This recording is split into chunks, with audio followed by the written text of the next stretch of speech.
Praise the Lord. நீங்கள் வாக்குத்தத்தத்தை சுதந்தரிப்பதற்கான வழியை கர்த்தர் நம்மளுக்கு சொல்லியிருக்கிறார். உபாகமம் 2ஆம் அதிகாரம் 24வது வசனத்தில் நாம் பார்க்கிறோம், நீங்கள் எழுந்து, முதலாவது நம்ம எழும்ப வேண்டும்.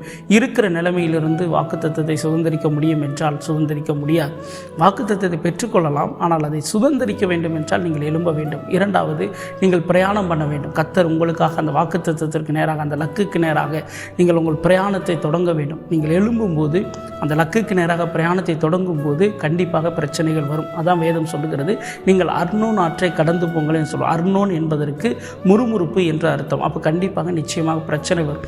ஆனால் ஒன்று, அந்த வசனத்தின் கீழ்ப்பகுதி சொல்கிறது, சில ராஜாக்களையும் அந்த தேசத்தையும் ஒப்பு கொடுத்தேன் என்று ஆண்டவர் சொல்கிறார். நிச்சயம் கர்த்தர் உங்கள் கையில் சிலவற்றை ஒப்புக் கொடுப்பார். அது மாத்திரமல்ல, கடைசியாக அந்த வசனம் முடியும் போது யுத்தம் செய்யுங்கள் என்று முடிகிறது.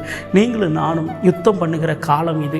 சர்வாயுதங்களை தரித்து கொண்டு தூங்குகிற காலம் அல்ல, மாறாக யுத்தம் பண்ணுகிற ஒரு காலம். அப்படி நீங்கள் யுத்தம் பண்ணுகளாக இருப்பீர்கள், ஆனால் கர்த்தருக்காக எழும்புவீர்கள் என்றால் நிச்சயமாக நீங்களும் வாக்குத்தத்தத்தை சுதந்தரித்துக் கொள்ள முடியும். கர்த்தர் உங்களை ஆசீர்வதிப்பாராக. God bless you. ஆமென்.